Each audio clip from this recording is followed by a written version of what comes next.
make each handcuff to my wrist. I drag it everywhere I go. Sometimes I fight you with my fists, but if I knew which way was home, it's where I'd go. I used on mine, I used like a lot of people you probably know. I used it's very varied from like very varied. Is that? Sure. Quite varied. It's quite varied. From like very hard rock to some jazz type stuff. That I used like Lenny White's with Chick Corea and Airto and Dave Sanborn and Michael Brecker. Did you stretch out quite a bit, or is it? Yeah. No, that's far out. Yeah. In fact, like, you know, I used to get fired around these joints around here, you know, for playing instrumentals, you know, all the time. Well, the band that we had was Crosstown Bus, as I said. We subsequently changed the name to American Standard, which was a name that we'd gotten off a urinal in a bathroom. It's a famous ceramic name. And anyway, the first gig we did was at a theater in southeast Denver. I don't recall the name of it, but it was a drama theater. They didn't usually have concerts, but this was a special thing that they'd done. There were 4 or 5 bands, and we were the headline band. Was it the Guild? It may well have been. It may well have been. And the other bands came on. We headlined. The other bands came on, and then we hit the stage. And I'll never forget it. It was like Beatlemania at this point when Tommy started playing. I mean, these kids just rushed the stage, you know. And it was very psychedelic. We were at the height of the psychedelia, you know. And there was, you know, there was stuff going all over the walls, and you know, I mean, it was bizarre. Incense was burning, and it was just weird, you know. But we knew right then what a special, gifted musician that we had encountered from that very first gig that we did with him, you know, because the whole reaction from the people, it was so evident, you know. They came at us, you know. They came at us. It was unbridled emotion. Yeah, he did have a gift. He was very special. I mean, he really, really worked hard at what he did, but it was a natural thing for him. I mean, he tried to teach me to play guitar. I mean, it was hopeless, but he had a gift. I mean, which started, you know, very, very young, and he did have something very, very special. I mean, you can't pinpoint it, but I have never, and the musicians I have known since then, there is no one, you know, who compares as far as their knowledge. You know, I mean, there are some brilliant musicians, and you know, that technically are incredible, but he knew how to play everything: country, classical, jazz, rock, and he could play any of them brilliantly. You know, and I have yet to meet a musician like that.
His songs, I mean, on Private Eyes and Tears are so amazing.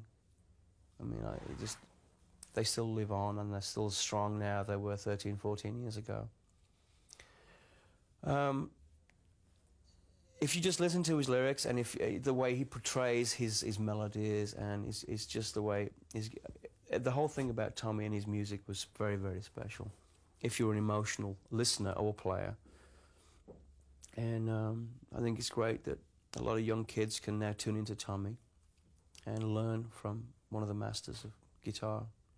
That whole concept of being experimental, you know, and trying. I mean, there's nights where I can remember vividly being in the middle of a song, Energy, playing at Talagi's, for instance, is where it comes to mind most of all. and just kind of, you know, being aware of him over there noodling while I'm trying to do what I'm doing, you know, and he's doing things, and I'd have to just stop singing and turn around and smile, because you'd heard him try to attempt it several times before, maybe other nights when we were playing, and it didn't quite work, and then all of a sudden, you know, that echoplex and the feedback and the reverb would all be what he was trying to get to, and it'd be there, and you couldn't do anything but smile, because that was it. Well, he just had the echoplex, as you know, which now is pretty, you know, run down as far as the new electronics are concerned. But Tommy didn't actually use it as an effect. He played the echoplex. As you know, he had the stand in front of him, and he used to jam that thing over and create some amazing sounds. I couldn't believe it.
Different for everybody. You know, like with me, his music, his ability to play the guitar, that's my first hand of Tommy. Was never his singing, you know, was never his writing, because when we were growing up together, he didn't do much of either one.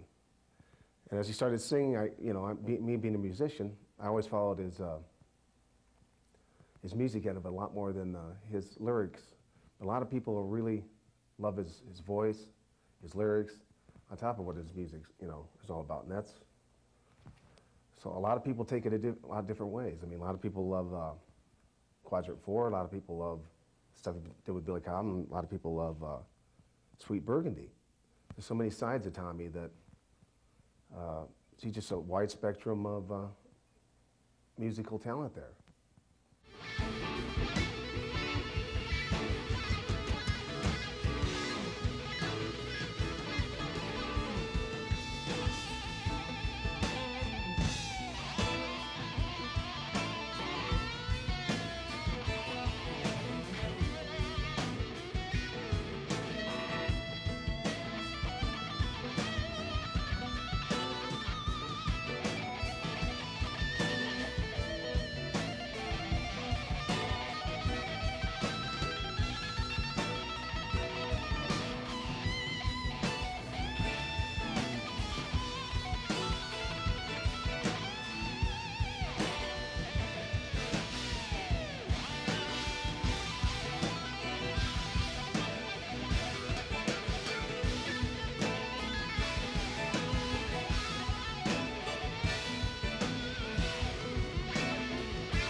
Well, my first impression of Tommy Bolin was not with Mahavishnu, but was with a band called Dreams, where we were performing.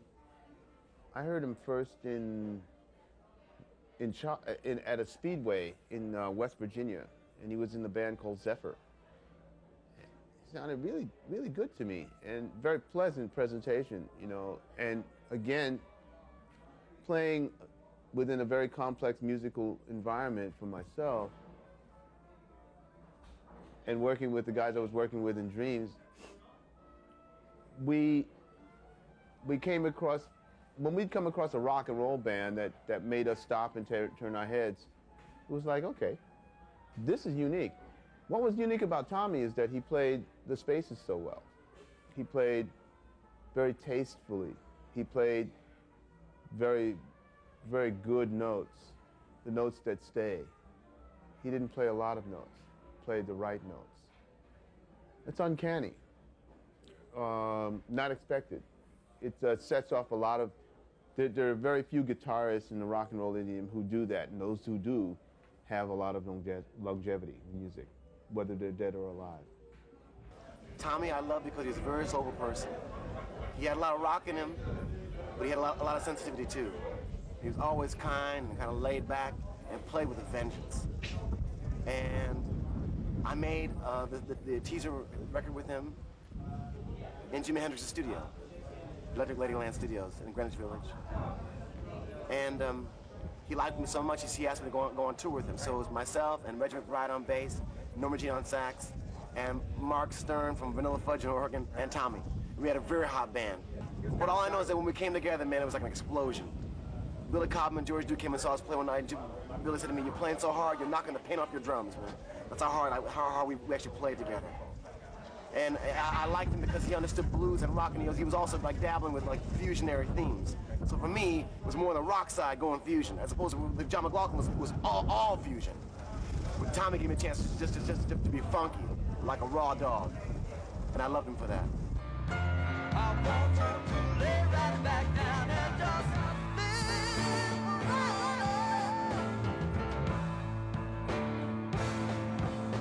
And I give you and all that is treasure and time you can't measure.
I think he was the most generous musician I ever met, and all he ever asked from his players was simply to play from the heart, and he wouldn't demand anything but that. If you didn't give him that, Tommy would, he'd recoil. But if a player gave him that, that's all he asked, and I don't know, that's the definition of generosity for a musician.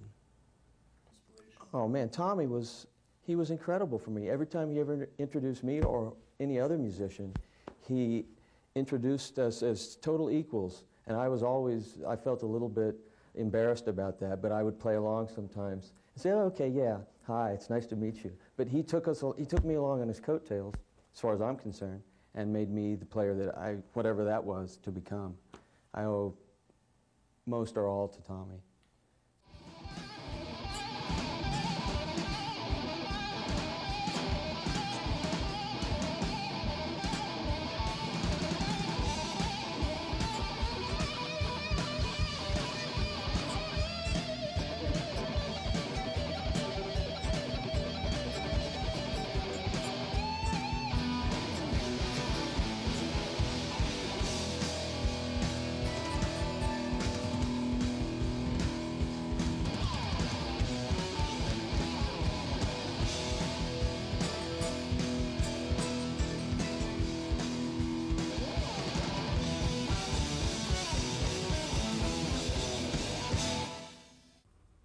Well, he seemed to have a degree of adventure. You know, he was looking to kind of erase some of the boundaries of pop music. Maybe not erase, but let's say blur the boundaries a little more. And that was very interesting to me at the time. I was starting to listen to a lot of jazz music at the time, and I was starting to, you know, work on a lot of different techniques, and listening to a lot of different kinds of music. And he happened to be in that same frame of mind, even more so because he was writing. I had not started really writing any original compositions at that time, but he was, and it was interesting to me to hear what he was writing. It was like he was taking elements of lots of different musical genres and just putting them together and making, you know, some different music, you know, not relying on formulas, so to speak. And so there was a sense of adventure in that, and that, I think that was really good for the band too, because the band felt like, you know, they were playing some, you know, newer kind of stuff. It wasn't just straight pop. It wasn't, and it definitely wasn't jazz or anything like that. It hinted at fusion, and in some cases even more than hinted at fusion. You know, he was into experimenting, and that was, I think, enlightening for anybody that worked for him. You know. The Frampton thing had a lot of great chemistry. That's undeniable. The band had chemistry. But as Jeff said, I don't think I ever felt chemistry like I felt in Energy and that group of people. It just was never equaled. I remember sitting in a room with Frampton one night after the live album had been released, and Peter was drinking champagne, and we were all alone, just the four of us, and Peter said, "Hey, here's to the best band I've ever been in." And I sat there, and I said, I didn't say anything. I didn't say a word. I sipped the champagne and just put it down. I couldn't look him in the eye, and that was it. I don't want to take anything away from Peter and the band, because that was a great band too, but Tommy he was from another world, as far as another musical world.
Energy was probably his favorite band. I really do. I know the last band, the Tommy Bolin band, was a real, you know, he loved that very much. But I think this was probably his favorite band, simply because Tommy was so jazz influenced. I mean, he listened to jazz constantly. I mean, he knew who everyone was. We used to go see anyone who came to town play. He loved everyone. But because Energy was so jazz influenced, and I think that he was able to spread his wings in that band, and not with Purple, not with James Gang, not with Zephyr. He wasn't able to do that at all. He was always following the lines of an established band. And with Zephyr, I mean with Energy, excuse me, he was able to really spread his wings and play progressive music. You know, I think he loved that, and that's why he shunned all the notices, didn't care that there were only a few people in the clubs, because he was doing what he wanted to do. But unfortunately, no one was coming to hear them, and they weren't making any money. I mean, he had an incredible following, and people loved him, and all the jazz musicians who heard him just loved him. I mean, he was the ultimate musician's musician, because he could play with anyone, any kind of music. But Energy was just, I think, another growth period, another, you know, time to be progressive. But the frustrations came with the fact that they were not mainstream. They were not making any money. They weren't being heard by anyone. But he was doing what he wanted. I think that's what he loved the most. It's hard to describe because I feel bound by the, you know, the titles that we have to use. I feel like they kind of diminish what we were actually doing. Now, you must remember that basically what we were was a blues-based bar band opening up at Tulagi's for, you know, John Lee Hooker or, you know, B.B. King or whoever might be coming through, Albert King, Big Mama Thornton. We'd come out and play a set, then that artist would come out and we'd back them up, you know. That was the essence of what we did. But musically, when we did our set, or when we were playing on our own, not opening for somebody, what we did was heavy metal jazz fusion, I would say. Now, there really wasn't a heavy metal then. We were loud. We were unbelievably loud. Tommy played through 2 or 3 100-watt Marshall amps, you know, and the rest of the band did their best to stay up with him, you know, volume-wise. So on that level, we were very heavy and cutting edge. But there was a jazz element because all the players were much more musical than a typical rock musician would be. You know, the keyboardist, the bass player, they all had jazz roots. And there was a time in early Energy when Jeremy Steig, the flautist from New York, had come down, and we played with him. That's where the name Energy came from. Jeremy Steig had an album called Energy, and that's where we got the name. So we were experimenting with that kind of music, and how do you make that work in a rock and roll framework, you know? And that's where it all kind of came from. But there were no boundaries for us. I mean, if we wanted to play, if Tommy wanted to whip out his steel guitar and we wanted to play a straight-ahead Hank Williams type country song, we'd do it. If we wanted to play polka music, we'd do it, because we loved just goofing musically with each other. You know, we were in little vans on winter nights going to clubs that where the club owners didn't like us in the first place, and a lot of times the audience didn't understand us, and they were there to get drunk and have a good time, and we were there to just try and peel their ears off musically, you know. So there was, you know, I can remember being in the back of a Ryder rent-a-truck driving from Denver to Sioux City, Iowa in the dead of the winter, and of course there was 5 of us in the band and 2 roadies. Well, in the front of a renter ride-a-truck there's only room for 3 people, and the rest of us were in the back of the truck locked in with the musical equipment in the dead of winter in the dark with no heat, you know. And I mean, you know, that's not a pretty way to spend an evening. I've had better evenings, you know, but it was all worth it, because when we'd go and we'd open for a 10 Years After or a Jethro Tull or a Who or whoever it might be, they would give us the respect. Alvin Lee from 10 Years After come back and say, you guys were unbelievable, you know. I mean, that made it worthwhile, because we never failed to impress the musicians.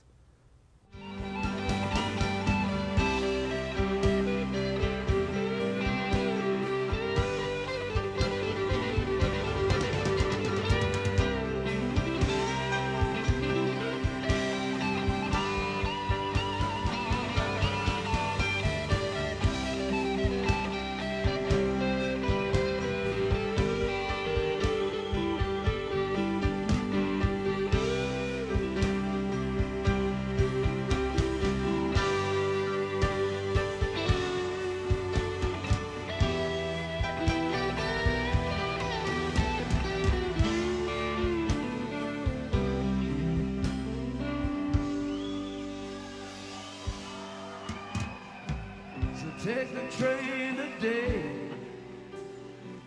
and don't look back again. Live the dreams you had, don't dwell on what has been. Your future's bright and there are brighter days ahead.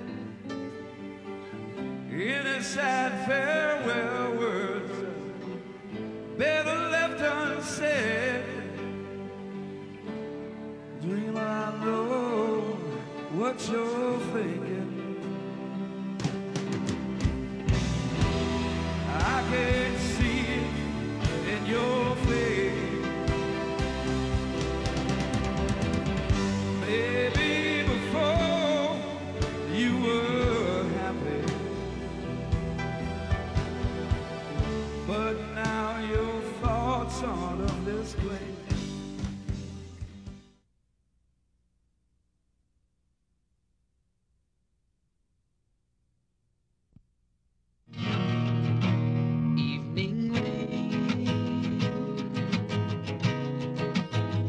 always feels the same at night,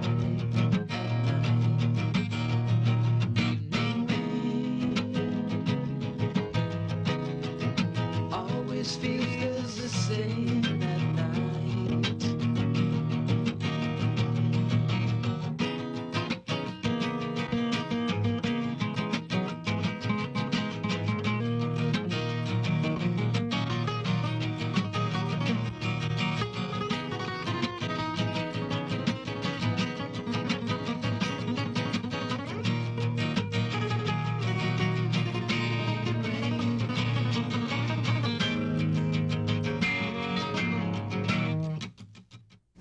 The basic start was just, you know, like the instrumental, just basic start with themes, and then I just let the, I mean, the players, you know, are, you know, I just let them blow their cookies for a little while, and then we go back to the theme.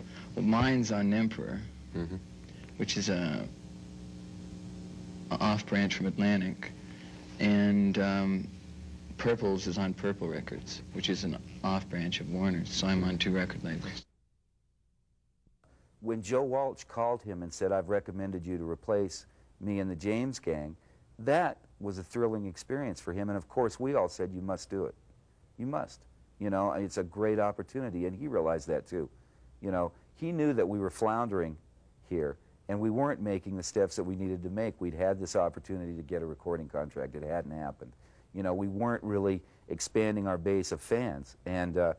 And this was a godsend, really, you know, the James Gang opportunity, because it really forced us to write consistently together, and it gave him the opportunity to get out there and be challenged on a nightly basis in front of big crowds of people. And that was good, you know. And then the Billy Cobham thing came along, and that was even better. It added musical credibility to him as an artist. And then the Deep Purple thing was not quite the same. The Deep Purple was, I'm cashing in, I'm going to get some money, and then I'm going to be able to do what I want to do. You know, he was working on solo albums and things like that. He knew that joining Deep Purple could be either a great success or a dismal failure. You know, he spent his whole career stepping in and filling the shoes of some awfully big musicians, you know, and it takes a great musician to be able to do that. You know, a mediocre musician can't go and fill in for great other musicians and do it well. And Tommy did that. You know, it was just going to do an album in New York at first. This is what we thought. You know, he couldn't believe Billy Cobham was calling him up and wanting him to come play on an album. He just couldn't believe it. But the chance to go to New York and play with jazz musicians of that caliber was just mind-boggling. And the opportunity was just phenomenal because the eventual outcome was brilliant. It was just brilliant. I mean, I cannot believe, you know, today how that album sounds and what he did on that album. But it didn't surprise me because this was a format, a chance for him to suddenly do what he loved. And to play on something like this, did he shine? Because he just thought to himself, well, you know, maybe they just want me to lay back and, you know, play a few licks. He had no idea they were going to let him play as much as he did, you know, with that many musicians.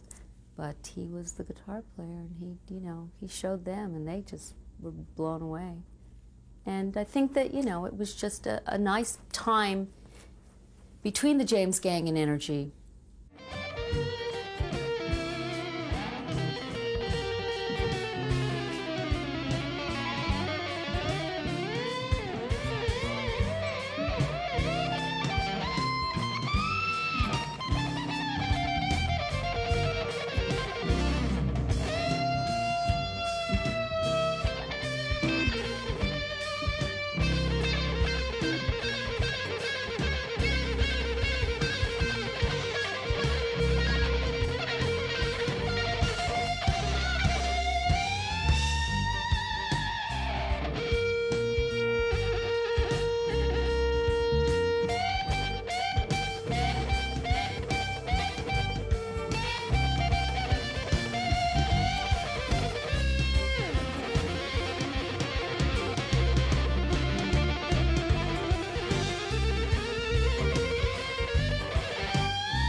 It was a professional situation. We were brought together by Jan Hammer at the time to make the record as a recommendation from Jan that Tommy would be the right one. And I said, yeah, you're right. You know, for what I have in mind, for certain things, it would work fine. I need that kind of sound. It was just a question of calling and saying, hey, man, you know, I'd seen him with the orchestra in Boulder, Colorado, when we played concerts out there. And we'd hang out for a little bit and talk. Conversations that I do not remember because they were not, you know, anything more than how you doing or what you're doing, let's have something to eat, or, you know, generally things like that. His dimension was in his playing. Otherwise, he was an everyday person like me and you know. And he did what he did better than anybody else could do, because it was only what he could do. You know? And that was the thing that I remember very much about him. After the record, I didn't get a chance to talk to him very much. He went on to tremendous successes very quickly, and maybe getting ahead of myself a little bit, but I suspect that that was his downfall. Well, I captured Tommy after the first rehearsal. I demanded he move in with me. We spent a good 6 weeks together at my house, playing a lot of Purple things we had to learn, but also what I would consider, and a lot of my friends and peers would consider, we were going to do something together eventually. Tommy and I were going to do a band thing. It was spoke about a lot. We were starting to write some songs together. He was helping me with my solo projects. I was, at one point, sort of listening to what he was doing for the Teaser project, and I was going to sing at least 2 or 3 songs on the record, but for reasons against the powers that be, I couldn't do it at the time, for contractual things and tax reasons. I did sing a little bit on Dreamer, the song Dreamer, if you listen to the end of it. I'd love to have sang more with him. I mean, Tommy was such a special person to me. If he would have still been with us, we probably would have been playing together. But he always had these stars in his eyes that, wow, you know, if I could be like, you know, so-and-so and travel like that. I mean, and when he did it with Purple, it was like he was now one of these people. He was now on the superstar status. And some people handle it well and some people don't. He didn't handle it well. I mean, he was a cocky little guy who could, you know, outsmart most people, but he still had that innocent little Midwestern quality about him that didn't know how to deal with the big boys. You know, he didn't know how to handle himself on a superstar status, surrounded by these people who were very used to it. And I think that was damaging. That is very damaging when everyone around you wants to give you things, thinks it's an honor to give you drugs and get you high. And he was surrounded by this whirlwind of, you know, money and drugs and attention that it just engulfed him. It engulfed me. It was scary. As much as I tried to protect him, I could only to a certain extent. People were always grabbing for his attention and his time, and he was such a nice person. He would hang out with anyone. I mean, anybody who came up to him and said he was a fan. You know, he was a very poor judge of character. He'd hang out with people who just said, you know, come on, let's party. And that was painful to him. I mean, that was hurtful to him, painful to me, because I used to see him hang out with characters that just he shouldn't have. So in effect, you're right. I mean, and yes, to your question, because being in that environment, being thrown in that situation where everyone around you was clawing at you for your time and attention, he was a victim of all that. He didn't deal with it well. It sucked him up and hurt him eventually.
Bottom Line for me, there's a club in New York called the Bottom Line. And I love that club because whenever I go there, it's like the highest shows for me. For some reason in that club, it's got the magic. I don't know what it is, but it's just in there. The spirit is strong in there. And when we went to play with Tommy there, Tommy was having a rough night in the sense that, you know, whatever he had done or whatever, he was just unable to really be himself. He had to like lean against the pillar and play. And I really felt sad. It really saddened me, and I felt like I had come to the end of my rope with that group at that time. Not because I didn't love Tommy, because I felt like it wasn't progressing for me anymore. Because, you know, you got to know, I mean, I was coming from the space of like being a disciple of Cheech and Moy, being very clear, very one-pointed. I had worked with John McLaughlin all those years, and so, I mean, I was like really a high soul, wanting to play high music. And Tommy, I knew, wanted to do the same, but for whatever reason, they had bad habits. Bad habits, so I just knew my time was up with that band.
Where were you, and what was going on when you heard that Tommy had died?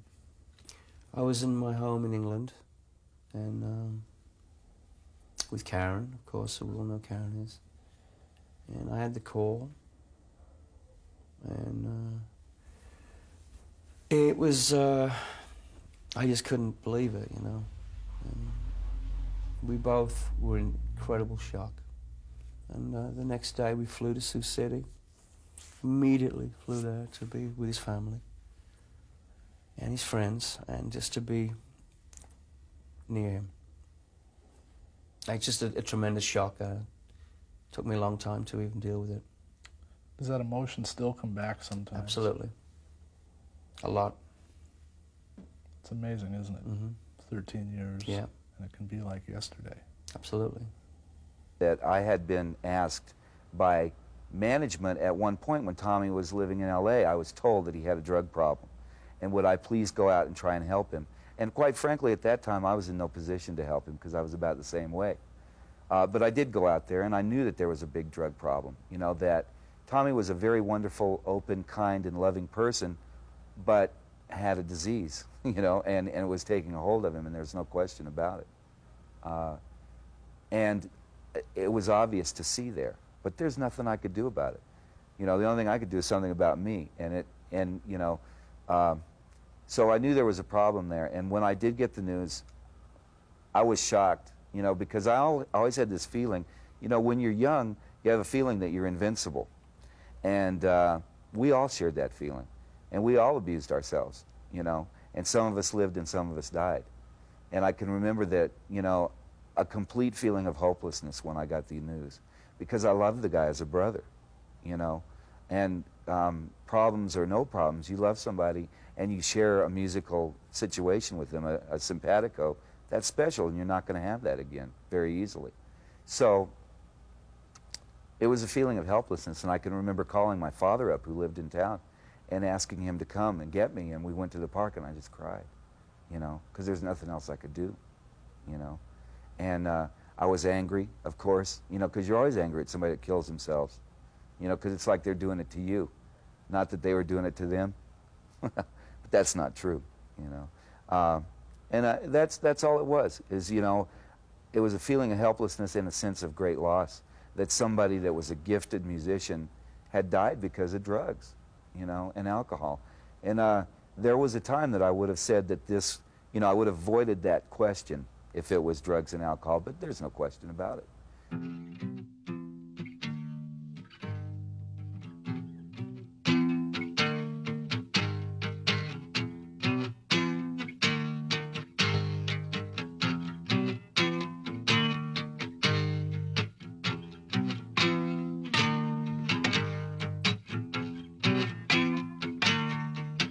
You left me lonely,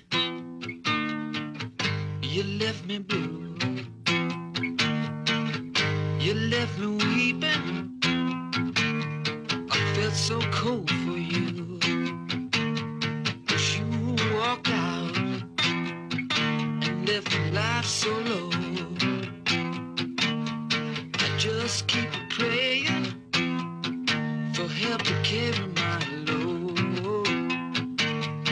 Somebody help me, I kept calling that sound.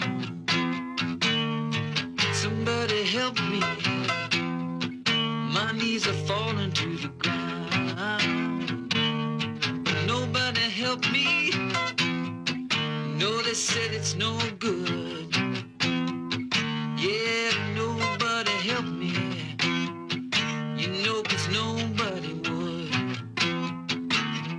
I'm starting to wonder, what's the reason why you're gonna let me die?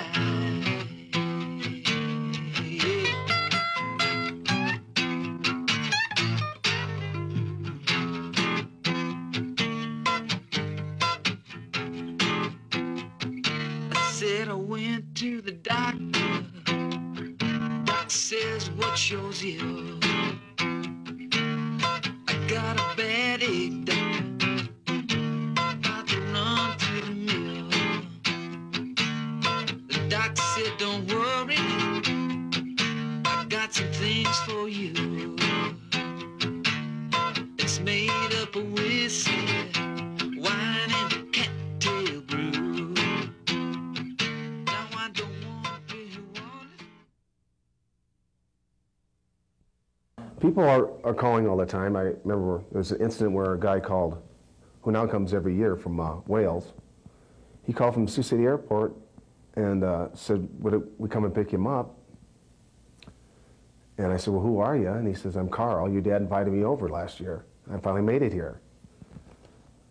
And I said, well, my dad's not, he had passed away, you know, by then, within that year. So I went and picked him up, and he stayed for 2 weeks. I had no idea who he was, and my dad had talked to him and set this up and passed away before, you know, he had a chance to pick him up at the airport. But, you know, he could have came over here and we could have moved for all he knew, but he took the chance, and that was one of the stories. And he invited a guy over from Sweden, which we're Swedish. He stayed at the house for a couple days. The president of Tommy's fan club, 2 years after he passed away, came over. She stayed for a couple weeks. You know, they were all welcome. Our doors always was open at that time for, since then we've shut it, but got a little baby boy now, and we can't have, you know, all these strangers coming in from all over the place. But yeah, we get calls all the time still, because I'm in the phone book, by the way. So feel free. I'll talk to you, or somebody that's there will. You know, it's about time that something like this, with the help of Mike Drum and Barry Simons, is coming about for the people out there, and they're getting a first generation music package that they won't get elsewhere. You know, it's just a beautiful idea, and it's all came together, and it's remarkable. It's not going to go away, and people are going to keep being inspired by it, you know, myself included, and that he was such a powerful force in the music business and little recognized by a lot of people. I think it'll be nice to see that change over the years, because I feel that it probably will surge and grow somewhat. Let's hope so, because he deserves it. I think it's definitely time, because to preserve the memory of the music. You know, I had very mixed feelings when the archival stuff began to be looked at as a possibility of putting together anthologies and so on and so forth. And now I'm convinced that it's absolutely the right thing to do, because there's moments of brilliance on these records that people will appreciate, especially the people that liked his music in the first place. You know, the acoustic version of Teaser is radically different from what made it to the album. And I think it's very interesting, you know, that he was playing and always trying to reinvent things. And it speaks well when you hear these rare pieces, these unissued pieces. There was a lot going on, and there's a lot to hear. I really hate to say this because I can't wait to get back to Sioux City, so I just lay down on my bed and think of what just happened. Because I hadn't seen the CD till I got to the gig that night, and I still haven't read it. And it's just like I said earlier, it's just like a Christmas present that's there under the tree, and you're waiting, you know, to open it because you know it's going to be your favorite present of all times. And I think this is the best Christmas present I could ever have. A month late, but. His baggage handcuffed to my wrists. I drag it everywhere I go. Sometimes I fight here with my fists. If I knew which way was home, it's where I'd go. If I knew which way was home.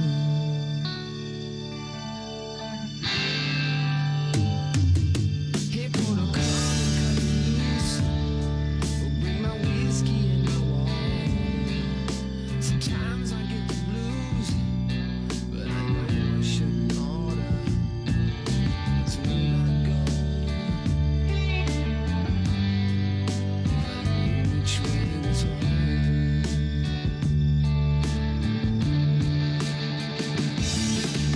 Run down Ghost Trail, no chance for love, no sign of life.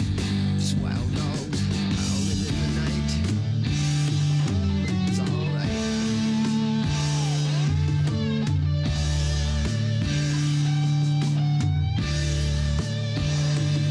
Hey, Porter, come and set me free. I'm sick of my own company. Sometimes I miss the goal.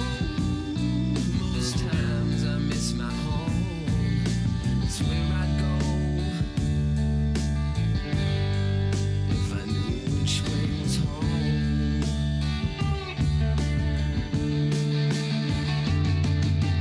Run down Ghost Trail, no chance for love, no sign of life. Just wild dogs howling in the night. That's what I like. Run down Ghost Trail, no chance for love, no sign of life. Just wild dogs howling in the night.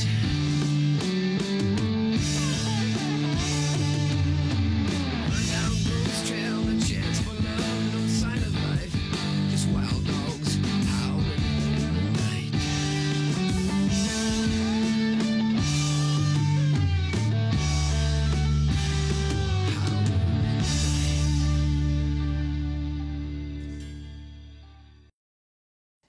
In one way or another, he's here, he's with us, and he'll continue to be. He was too powerful a force not to remain.